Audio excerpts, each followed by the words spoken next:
IPS अधिकारी JP Birdi का शुमार न केवल पंजाब बल्कि देश के बेहद योग्य और कुशल पुलिस अधिकारियों में होता है। 1977 में भारतीय पुलिस सेवा में शामिल हुए जेपी बिरदी ने 30 वर्ष के अपने कार्यकाल के दौरान कई महत्वपूर्ण पदों पर काम किया। पंजाब में चले आतंकवाद के दौर के दौरान उग्रवादियों का उन्होंने डटकर मुकाबला किया और इस दौरान उन्होंने कई बेहद अहम और संवेदनशील जिम्मेवारियों को निभाया। इनकी शानदार सेवाओं के लिए भारत सरकार ने इन्हें 1987 में पद्मश्री से सम्मानित किया। इसी वर्ष इन्हें राष्ट्रपति पदक से भी नवाजा गया। नमस्कार, शख्सियत प्रोग्राम में आप सबका हार्दिक स्वागत है। दोस्तों, शख्सियत यानी पर्सनैलिटी, इस कार्यक्रम में हम आपकी मुलाकात कुछ ऐसी पर्सनैलिटी से करवाते हैं जिन्होंने समाज में एक मुकाम हासिल किया है। अपनी निष्ठा से, अपनी मेहनत से एक विशेष स्थान तक पहुंचे हैं। हम एक ऐसी शख्सियत से आपको आज मिलवाने जा रहे हैं जिन्होंने बीए एलएलबी की पढ़ाई की। उसके बाद उन्होंने अपने कैरियर की शुरुआत दूरदर्शन और आकाशवाणी से शुरू की। उसके बाद रिजर्व बैंक ऑफ इंडिया में एक अधिकारी के रूप में आपने कुछ समय काम किया और फिर आए इंडियन पुलिस सर्विसेज में। आज आप इंडियन पुलिस सर्विसेज के प्रेसिडेंट हैं, इसकी एसोसिएशन के प्रेसिडेंट हैं और इसके अलावा आपने इतना कुछ किया है कि हम उसका बयान नहीं कर सकते और हम चाहते हैं कि आपसे हम उनकी मुलाकात करवाएं और आप समझ गए होंगे कि ये शख्स कोई और नहीं, श्री जेपी बिरदी हैं। हम आपका बहुत स्वागत करते हैं और मैं आपसे सबसे पहले ये जानना चाहूँगा कि आपका रुझान जो हुआ आईपीएस की तरफ वो कैसे हुआ, क्योंकि आपने कलाकार के रूप में अपने जीवन का आगाज़ किया। देखिए, मेरे ब्रदर 1972 में जी दिल्ली पुलिस में बतौर सब इंस्पेक्टर जी भर्ती हुए जी और वो हमेशा ही चाहते थे कि मैं इंडियन पुलिस सर्विस में आऊँ। जी हालांकि मैं पहले 1974 में जी। आईएएस का एग्ज़ाम क्लियर किया जी लेकिन उस साल मैं मेरिट में नहीं बना सका। इस दौरान मेरे को रिजर्व बैंक से ऑफ़र आ गई, मैं रिजर्व बैंक चला गया। रिजर्व बैंक में जब मैं काम कर रहा था तो ब्रदर मेरा हर बार यही कहता था भी एक बार आईपीएस में बैठ हो जरूर जी। तो आप कोशिश करें भी, तो कर सकता है तो जरूर कर। तो ऑल इंडिया सर्विसेज में और कोई आईपीएस जैसी कोई सर्विस नहीं है जिसमें तुम जी। तो फिर 1976 में मैंने मद्रास में ही था मैं पोस्टेड जी रिजर्व बैंक में। तो वहाँ मैंने फॉर्म भरा, वहीं एग्ज़ाम दिया जी और उसी में वही इंटरव्यू हुई मेरी। उन दिनों ये बोर्ड 4 जगह इंटरव्यू लेता था जी तो उसमें आने के बाद 77 में मैंने आईपीएस ज्वाइन किया जी। और ये उसी की प्रेरणा थी मेरे ब्रदर की भी कि हालांकि रिजर्व बैंक में जब मैं छोड़ के आया आईपीएस में जी तो तनख्वाह आईपीएस में रिजर्व बैंक से बहुत कम थी जी। और ऐसा लगता था भी जब वहाँ तो सैलरी नोट गिनते गिनते काफ़ी मिलती थी जी। तो यहाँ तो ख़त्म हो जाती थी 5 मिनट में ही। लेकिन कोई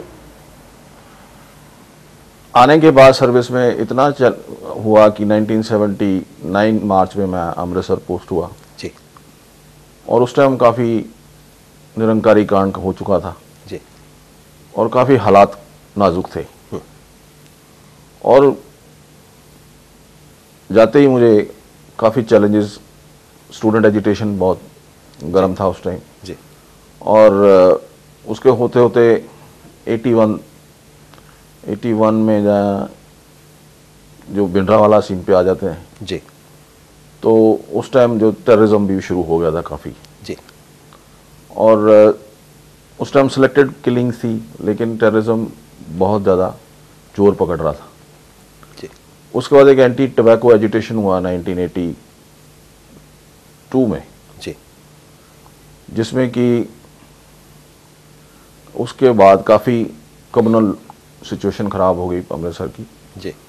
और फिर तो जैसे आपको पता ही है कि 81 के बाद तो 82, 83, 84 तक तो पीक चला गया था टेररिज्म का। जी बिल्कुल।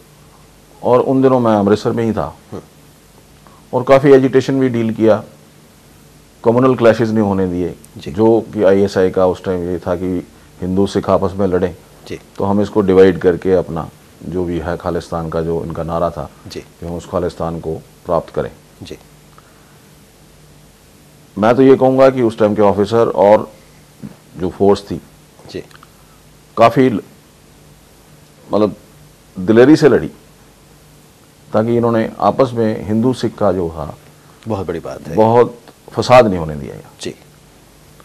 और उस टाइम पटियाला जैसे शहर था, जो पटियाला एक बहुत अहम शहर है पंजाब में, जी पटियाला में कम्युनल डिवाइड था जी क्योंकि वहाँ शिवसेना खड़ी हो गई, उधर दूसरी तरफ दूसरे खड़े हो गए। जी तो वो सिचुएशन जो थी वो बाकी जिलों में नहीं थी। जी अमृतसर बीइंग रिलीजियस प्लेस, तो सारी दोनों लोगों की आस्था हरमंदिर साहब में है जी, और वो गुरु की नगरी कहते हैं उसको। बिल्कुल बिल्कुल। तो गुरु की नगरी में इतना सब होने के बावजूद जी आपस में नहीं कोई प्रॉब्लम हुई। जी फिर पोस्ट 84 हो गया, 84 में ब्लू स्टार हो गया, ब्लू स्टार के बाद पोस्ट 84 राइट्स हो गए। जी 84 में जो इंदिरा गांधी के मर्डर के बाद दिल्ली में राइट्स हुए, उसका इफेक्ट पंजाब में पड़ा। जी तो जो पोस्ट 84 टेररिज्म था वो 88 तक एक फेज में मानता हूँ कि 84 से लेके बिल्कुल, तो 88 तक वो था एक फेज। जी जी 88 89 में पीक पे था टेररिज्म जी टिल 92। जी और इसमें काफ़ी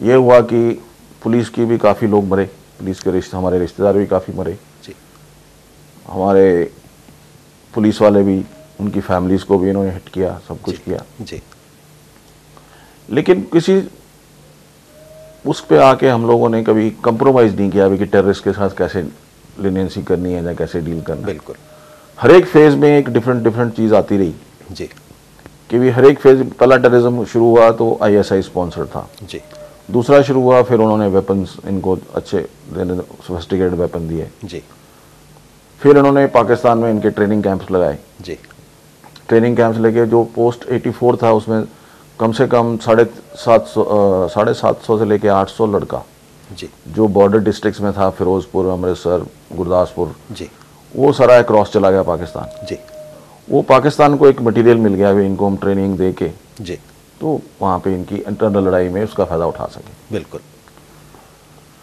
लेकिन वो उनमें से कोई हार्डकोर नहीं थे, जी यंगस्टर थे, आउट ऑफ इमोशन निकल गए उधर। जी उधर जाकर उन्होंने देखा भी कि शायद हमें ये देश शायद क्या मदद करेगा, लेकिन वो मदद तो उन्होंने क्या करनी थी, जो उन्होंने आगे हमें स्टोरियाँ बताई। तो उसमें से मैं गुरदासपुर में था एसएसपी तब, तो कोई 250 के करीब लड़के मैंने उधर से वापस भगवा के उनको रिहेबिलिटेट किया। क्या बात, बहुत बड़ी बात है ये। कि बेसिक हर एक आदमी से मैंने एक इंटरव्यू ली, उससे पूछा भी क्या उसकी प्रॉब्लम क्या है। जी कुछ लोग जो पढ़े लिखे थे उनको पीएसबी में नौकरी भी दिलाई, जी कुछ जो थे जो काम करना चाहते थे, कहते थे कि हम अपना काम शुरू करना चाहते हैं, उनको बैंक से लोन लेके दिया। जी उनको गाड़ी जिसने डालनी थी गाड़ी डलवाई, जिसने कोई दुकान खोलनी थी दुकान खुलाई। जी तो ये एक वो थी सोशो इकोनॉमिक प्रॉब्लम थी, आपने उसको जड़ से समाप्त किया। उसको ये देखा भी ये इसकी प्रॉब्लम क्या है, भाई क्यों ये टेररिस्ट क्यों बनना चाहता है। जी तो अगर इसकी घर के हालात माड़े हैं जी तो वो तो गन उठाएगा, गन इजीली अवेलेबल है पंजाब में, बिल्कुल बिल्कुल तो वो तो फिर उसको बंदा मारने की कोई प्रॉब्लम नहीं है, तो वो टेररिस्ट बन जाएगा। बिल्कुल, अगर उसको नहीं रिहेबिलिटेट किया तो वो एक उनके लिए एक अवेलेबल फॉर्डर है जी कि they can pick him up और उसका जो करना है उसको ऐसे यूज़ कर सकते हैं। जी तो उस सिचुएशन को भी डील किया। और उसके बाद ये है कि जो पुलिस वाले की फैमिलीज थी हमारे, काफ़ी लोग उसमें मारे गए, हमारे बच्चे भी कई किडनैप किए इन्होंने। जी तो लेकिन किसी मोड़ पे आके हमने इनके आगे हथियार नहीं डाले।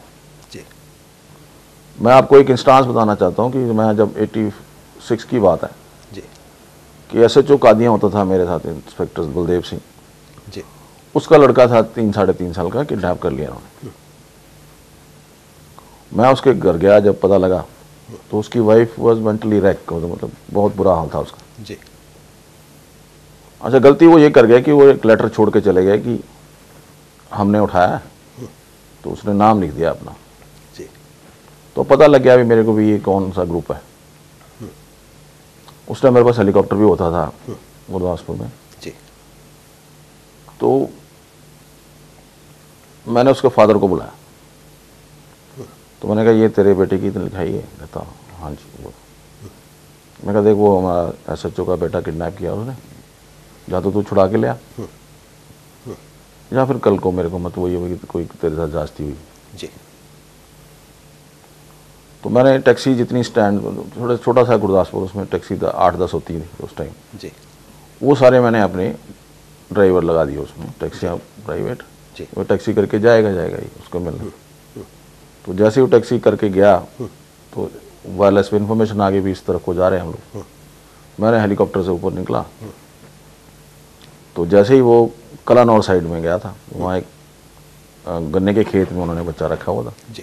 जब उन्होंने देखा कि बच्चा लेके आ गया, उसके बाद हमने सराउंड कर लिया उसको और वहाँ एनकाउंटर हुआ। तो ऐसे कई सिचुएशन आती थी जब, लेकिन कभी गवर्नमेंट की हमें पूरी सपोर्ट थी, कोई ऐसी प्रॉब्लम नहीं थी। मोस्टली प्रेसिडेंट रूल रहा तब, उसके बाद बरनाला सरकार आ गई, फिर उसके बाद बेंत सिंह की गवर्नमेंट आ गई। तो लेकिन सक्सेसिव गवर्नमेंट्स ने भी सपोर्ट किया कि भाई ये जो काम है, और देखो कोई भी मूवमेंट जो है वो कभी सक्सेसफुल नहीं हो सकती कि वाइट ऑफ इंडियन गवर्नमेंट। बिल्कुल। हिंदुस्तान कोई छोटा मोटा देश नहीं है। बिल्कुल बिल्कुल। आप देखिए नॉर्थ ईस्ट में इतने सालों से चल रहा है जी कोई किसी कुछ हुआ, नागालैंड का कुछ नहीं हुआ, मणिपुर कुछ नहीं हुआ जी। पंजाब का इतने 15 साल चलता रहा, बिल्कुल खत्म हो गया आगे। लेकिन जो कुछ लोग इंटरेस्टेड पार्टीज हैं इसमें ये नहीं है कि वे एक आदमी है। पाकिस्तान एक पार्टी है जी। ISI चाहता है कि हिंदुस्तान में कोई ना कोई प्रॉब्लम करता रहे। जी। It was basically Khalistan was a plan of the ISI। बिल्कुल। इनको क्या पता था भी खालिस्तान लेंगे, खालिस्तान में तो वो लाहौर को भी इंक्लूड किया हुआ है इन्होंने, जी। तो पाकिस्तान लाहौर थोड़ी दे देगा। बिल्कुल। Similarly they go right up to Islamabad, जी। जो उनका ओरिजिनल मैप है अगर आप देखें उसमें जी। तो अच्छा, करेंसी छापने से कोई कंट्री नहीं बन जाता। बिल्कुल। इन्होंने करेंसी भी छापी जी। खालिस्तान के, हमें आते रहे डॉलर। हाँ जी। मैं SP सिटी था अमृतसर, मुझे हर बार आते थे डाक में हाँ जी। $10 या $20 उन्होंने हर हफ्ते भेज देने मेरे को। जी। जो लोग बैठे हैं जो यहाँ पे टेररिस्ट थे, आज वो अच्छे बन के, कोई अमेरिका में बैठा है, कोई जर्मनी में बैठा है, कोई UK में बैठा है, जी। आज उन्हें पॉलिटिकल असाइलम लिया हुआ है वहाँ, उस गवर्नमेंट का पैसा भी खा रहे हैं, वहाँ से लोगों से पैसा भी इकट्ठा कर रहे हैं। जी। तो उनके मन में अभी तक ये चीज़ गई नहीं है कि भाई ये मूवमेंट ख़त्म है अभी। जी। तो उसको रिवाइव करने के लिए ये टाइम टू टाइम कुछ ना कुछ करते रहते हैं। जी। अभी आपने देखा होगा जैसे लुधियाना में ब्लास्ट हुआ, हाँ जी। अगर हम पिछले 97 से ऑनवर्ड लें तो 30 इंसिडेंट हुए हैं पंजाब में। जी। 30 में से अबाउट कुछ तो ट्रेन में ब्लास्ट है, कुछ हैं जो अब सिनेमाघर में या इधर उधर। तो उसको आइडिया यही है कि इसको मतलब ख़त्म ना होने दिया जाए, ये मूवमेंट चलती रहे, ताकि हम लोगों को, जो लोग हैं उस चीज़ में बैठे हैं, कि हमारा फाइनेंशियली चलता रहे, हमारा काम, हमें फाइनेंस आता रहे, हम लोग कुछ ना कुछ करते रहते हैं। जी। क्योंकि देखिए हर एक रीजनल जो है ना, पंजाब का 3 रीजन है, माझा, मालवा, दोआबा। जी। दोआबे में मोस्टली बच्चे जो हैं वो पढ़ते नहीं हैं ज़्यादा। जी। 12th करने के बाद वो सोचते हैं भी हम तो इंग्लैंड जाना है, जी। या अमेरिका जाना है। जी। तो जो भी ज़मीन है उसको बेच के, पासपोर्ट बना के, नकली वीज़ा लेके, कैसे भी करना है, तो वो बाहर जाना चाहते हैं। जी। जो माझा है वो टोटली डिफरेंट है, और मालवा बिल्कुल ही डिफरेंट है।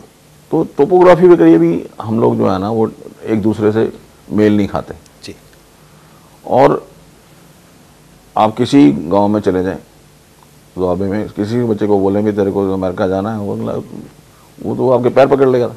दे आर इंटरेस्टेड। ट्रैवल एजेंट्स जो थे इतने मतलब रजिस्टर्ड नहीं है गवर्नमेंट के पास, जितने ट्रैवल एजेंट तो घूमते फिरते हैं गांव में। जी। और वो ट्रैवल एजेंट उनको मौका मिल जाता है, वो इनको पैसे लेके उसके बाद गायब हो जाते हैं। जी।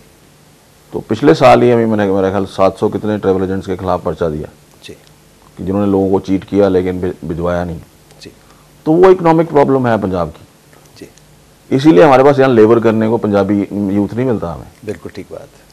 तो वो सारा बाहर से आ रहा है। क्यों आ रहा है? बिकॉज ये लोग काम नहीं करते, जी, ना करना चाहते हैं। जी, ये तो जीन्स पहन के ट्रैक्टर चलाएंगे, गाने लगा के घूमेंगे, जी, कोई और काम नहीं करना। बिल्कुल, लेबर नहीं होती इनसे, बिल्कुल। इसीलिए लेबर की प्रॉब्लम आती है। वो लेबर फिर बाहर से आती है। तो वो इकोनॉमिक जो इंटरेस्ट है वो पंजाब में वो उसका भी एक था। एक दूसरा ये है कि यहाँ पे खुशहाली करके भी बहुत वो है, सरप्लस स्टेट है। सरप्लस स्टेट है, सब देखते हैं कि भी ठीक है, 4 आदमी रोटी तो खाता ही है जी। तो वो रोटी जो बिहार में नहीं मिलती या कहीं और नहीं मिलती, यहाँ रोटी तो आदमी को 2 रुपये मिल ही जाती है, बिल्कुल, चाहे वो कुछ भी करता है। बिल्कुल। तो उसको भी ये है कि लोग जो हैं वो उस तरफ ध्यान नहीं देते, वो चाहते हैं कि वे for greener pastures we must go abroad. बिल्कुल। अच्छा, वो देखा भी है कि ओवर द इयर्स ऑल्सो कि जितने साल हैं वे सब लोग पंजाब में बाहर ही जाना चाहते हैं, उससे ट्रैवल एजेंट्स को, दूसरों को, इन सब को मौका मिल जाता है इनको एक्सप्लॉइट करने का। जी। तो बाकी ऐसी कोई प्रॉब्लम नहीं है पंजाब में जिसमें कि ये सोचा जा सके कि भी ये रिवाइव होगा। ये बहुत बड़ी बात है, क्योंकि आपने जैसे उसको रूट लेवल पे जाकर उसका समाधान किया, उनकी मुश्किलों को समझकर उनको आपने प्रॉपर रिड्रेस किया, बहुत बड़ी बात है। बिरदी जी, मैं ये जानना चाहूँगा कि जैसे आपने बताया कि किस तरह से आपने बहुत सूझबूझ के साथ जो आतंकवाद की समस्या थी पंजाब में, जो इतनी बड़ी समस्या मुँह बाय खड़ी थी, उसका आपने मुकाबला किया और आपने उन लोगों की जो परिस्थितियाँ थी उनको समझ के उनकी मुश्किलों का समाधान करके इस समस्या को जड़ से मिटाया। आपके बचपन के बारे में हम कुछ जानना चाहेंगे। कहाँ आपकी स्कूलिंग हुई और किस तरह के माहौल में आप पले बड़े हुए? देखिए, जब मैं छोटा था तब तो गांव में ही जी रहता था जी। हमारा गांव शेरगढ़ है, होशियारपुर के बाईपास के ऊपर। जी जी ग्रैंडफादर मेरे पीडब्ल्यूडी के ठेकेदार होते थे जी प्री पार्टीशन, जी तो काफ़ी नाम था उनका उस जी। इलाके में। जी और पहली स्कूलिंग मेरी इनिशियल हुई डीएवी स्कूल होशियारपुर में। जी फिर फादर मेरे 1955 में दिल्ली चले गए, जी हम लोग फिर 1958 में दिल्ली शिफ्ट हो गए। जी तब मैं 3rd या 4th स्टैंडर्ड में था। जी वहाँ जाके मेरी स्कूलिंग हुई सलमान स्कूल में, राजेंद्र नगर, दिल्ली में। वहाँ से मैंने हायर सेकेंडरी की 1968 में। उसके बाद मैंने बीकॉम की। जी पहले साल मैंने श्री राम कॉलेज में किया, जी। उसके बाद हस्तिनापुर कॉलेज में शिफ्ट हो गया जी कि उस टाइम मैंने सर्विस ज्वाइन कर ली थी। जी और वहाँ से मैंने 71 में बीकॉम किया। जी उसके बाद लॉ फैकल्टी में लॉ सेंटर 2 जो हमारा इवनिंग में, जी वहाँ से मैंने एलएलबी की 74 में। जी क्रिकेट का मैं शौकीन था शुरू से ही, जी क्रिकेट खेलता था, हॉकी खेलता था, जी यूनिवर्सिटी लेवल तक खेला हूँ क्रिकेट। जी और गाने का बड़ा शौक था, म्यूज़िक जी। मेरा सब्जेक्ट था एक। क्या बात है। तो गांव में मुझे याद है कि एक बार मैं कहीं कुछ चीज़ लेने किसी दुकान पे चला गया, जी तो वो मेरे को बिठा लेते थे कि भाई गाना सुना। जी तो एक बार ऐसे ही मैं, शाम का टाइम था, मैं चला गया, जी तो फादर को पता लग गया भी ये वहाँ जाके बैठा, ये गाना गाएगा। जी तो वो पीछे पीछे आ गए। जी तो मेरी ग्रैंड मदर ने सुन लिया कि वो उसको पीटे ना है वहाँ जाके, तो वो भी पीछे पीछे भागती आ गई। तो उन दिनों वो गाना बहुत फेमस था, मन डोले मेरा टन डोले, तब 55 की बात है। बिल्कुल बिल्कुल। तो फिर मेरी ग्रैंड मदर ने रेस्क्यू किया मेरे को, कहती जी। कि नहीं इसको कुछ नहीं कहना है, कोई नहीं, चलो कर। जी फिर म्यूज़िक वोकल मेरा सब्जेक्ट था अप टू हायर सेकेंडरी। जी और काफ़ी स्कूल के प्लेज में, स्टेज में काफ़ी गाता गुता था मैं। जब भी कभी होना तो बुला लेना मेरे को। कोई आपकी ऐसी याद हो बचपन की, ऐसा गाना जो आपके जहन में आए जिसे आप हमें सुनाना चाहें आज? बचपन में तो उस टाइम तो दूसरे गाने होते थे, लेकिन कॉलेज टाइम में ये पिक्चरें आ गई, जी मेरे सनम, ये वो सब, उसमें अच्छे गाने होते थे। रफ़ी वॉज माई फेवरेट, जी तो उसके मैं गाने जरूर जी गाता था। जी। तो कुछ आप हमें सुनाना चाहेंगे हमारे दर्शकों को? एक आधा मैं सुना देता हूँ आपको जी कि मेरे सनम में गाना है जी। बड़ा अच्छा, कि पुकारता चला हूँ मैं गली गली बाहर की, बस एक सांस जुल्फ की, बस एक निगाह प्यार की, पुकारता चला हूँ मैं। बहुत अच्छा। उसके बाद स्टेज में काम किया काफ़ी साल। जी ड्रामाज में आपका ड्रामाज में इंटरेस्ट काफ़ी रहा? हाँ इंटरेस्ट रहा, काफ़ी ड्रामे किए वहाँ कॉलेज टाइम में, जी इंटर यूनिवर्सिटी भी जाते रहे। जी उसके बाद हमारा एक ग्रुप होता था वहाँ, उसमें भी काफ़ी स्टेज किए। जी तो लेकिन वो जो एटमॉस्फेयर था उस टाइम वाला दिल्ली में था, वो दिल्ली में क्योंकि कल्चरल सिटी भी है दिल्ली, बिल्कुल बिल्कुल। तो वहाँ आपको वो माहौल मिल जाता है, लेकिन छोटे शहरों में ऐसा नहीं है। जी और बाकी ये है कि मैं ज़िंदगी में एक चीज़ सीखी है कि मेहनत जो आदमी करता है बिल्कुल वो कभी पीछे नहीं रहता। बिल्कुल ठीक बात है। आप अपना तीजा डाल लीजिए कि मैंने ये करना है जी और आप कर सकते हैं। जी क्योंकि मैंने आईएमए में क्वालिफाई किया 1971 में, जी वो लड़ाई लग गई उस टाइम, जी तो मैं और ब्रदर दोनों, ब्रदर एसएसबी में सिलेक्ट हो गया था, मैं इधर आईएमए में हो गया, जी तो 71 वॉर शुरू हो गई। फादर हमारे एक्स आर्मी थे, तो वो कहते थे कि नहीं इनको आर्मी में भेजना है। मदर हमारी ने कहा कोई नहीं जाएगा आर्मी में, कि यहाँ लड़ाई हो रही है, रोज लोग मर रहे हैं और आप इनको आर्मी में भेज रहे हो। ये एक मैं आपसे बात पूछना चाहूँगा, अक्सर देखा है कि जो जिस प्रोफेशन में है उसके बच्चे उस प्रोफेशन में जाना नहीं चाहते, इस बारे में आप क्या कहना चाहेंगे? जैसे आर्मी वालों के बच्चे अक्सर आर्मी में नहीं जाना चाहते, आप आईपीएस ऑफिसर हैं, शायद आपके बच्चे भी इंटरेस्टेड नहीं होंगे। इसी ढंग से जैसे जो बैंक ऑफिसर्स हैं उनके बच्चे भी बैंक में नहीं जाना चाहते, आपके विचार से क्यों ऐसा होता है?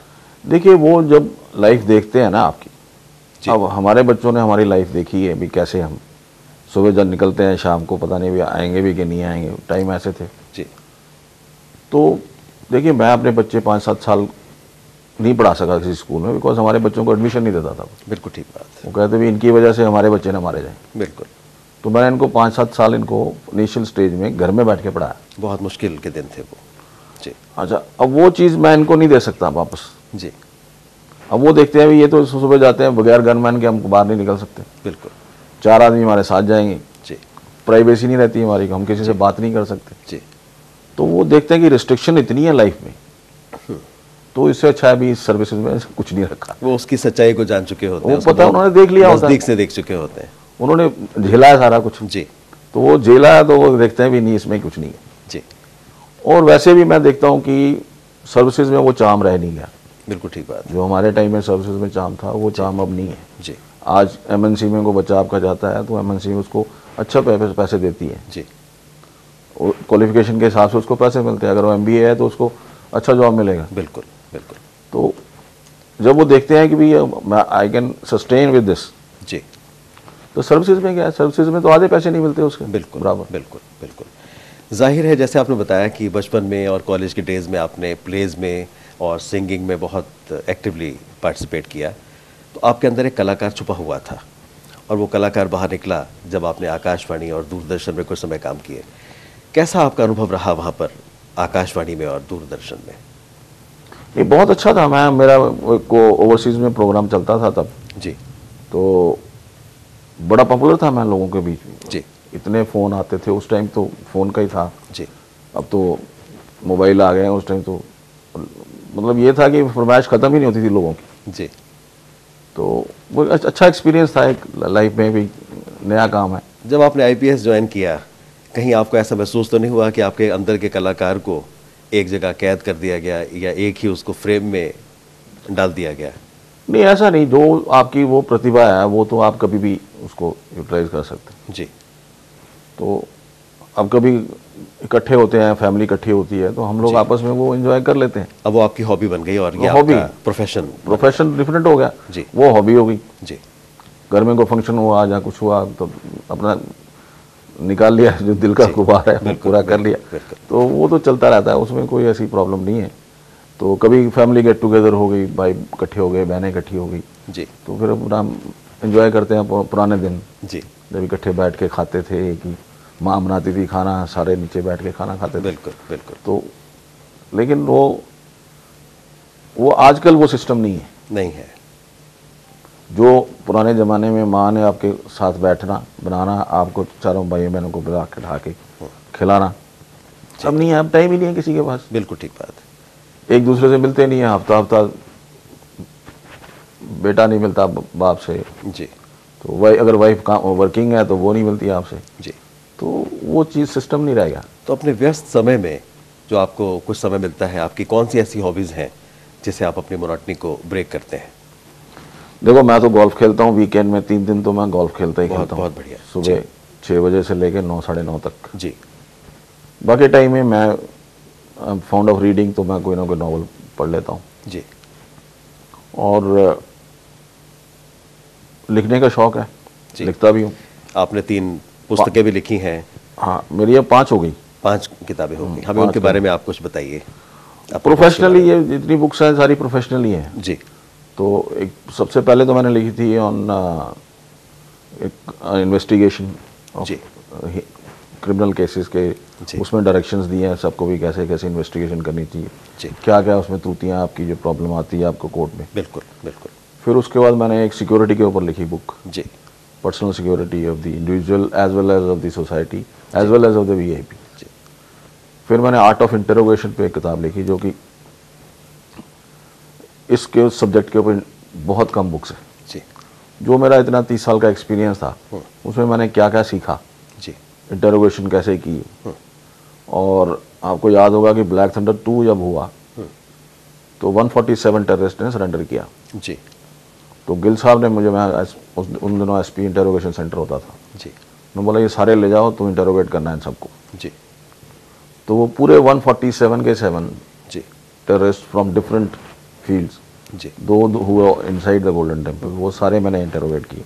क्या बात है। और उनका डॉक्यूमेंटेशन किया एक एक का। जी।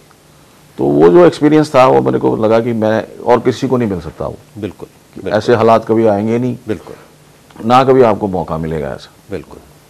तो वो एक बड़ा अच्छा एक्सपीरियंस था। उसको मैंने कहा कि कल की यंगर जनरेशन जो है जी, वो इससे सीखेगी कुछ। बहुत बड़ी बात है ये। जी।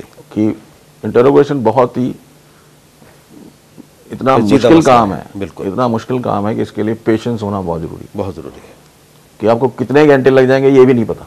जी। तो वहाँ तो मेरा सुबह 6 बजे काम शुरू होता था, रात के 12-12 1-1 बजे तक करके वो काम हो। जी। तो उस एक्सपीरियंस को मैंने इसमें रिलेट किया बुक में, ताकि लोगों को पता लगे कि क्या है। जी। तो वो एक अच्छा एक्सपीरियंस था। अब अपने परिवार के बारे में हमें कुछ जानकारी दीजिए। आपके बच्चे क्या क्या कर रहे हैं?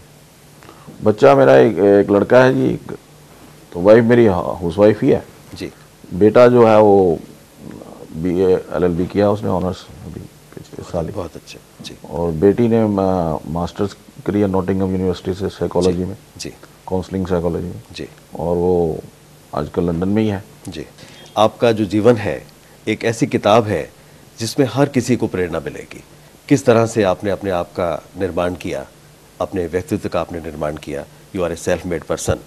और सिद्ध कर दिया आपने कि अगर हम हार्ड वर्क करना जानते हैं, हमारे अंदर एक काम को करने की लगन है, हम किसी भी मंजिल को पा सकते हैं।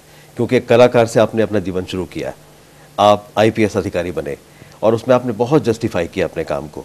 आज आपकी एक प्रतिष्ठा है समाज में और आपने जिस काम में भी हाथ डाला, जिसे कहना चाहिए कि आपने हर काम को सोना बना दिया।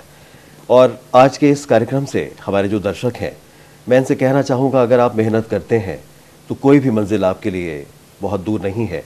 कहते हैं ना, बरसात में कदमों के निशान ढूंढ रहा है, आवारा फजाओं में धुआं ढूंढ रहा है। किस्मत की लकीरें तेरी मेहनत में छिपी हैं, हाथों की लकीरों में कहाँ ढूंढ रहा है। तो दर्शकों, आप अपने जीवन को इस ढंग से सफल बना सकते हैं। ये शख्सियत है JP बिरदी की। इसी प्रकार से आप भी सफल हो सकते हैं। और हमें आज बहुत अच्छा लगा आपसे बात करके बिरदी जी, और हम आपका बहुत बहुत धन्यवाद करते हैं। आपने अपना बहुमूल्य समय हमें दिया। बहुत बहुत आपका धन्यवाद। Thank you. धन्यवाद।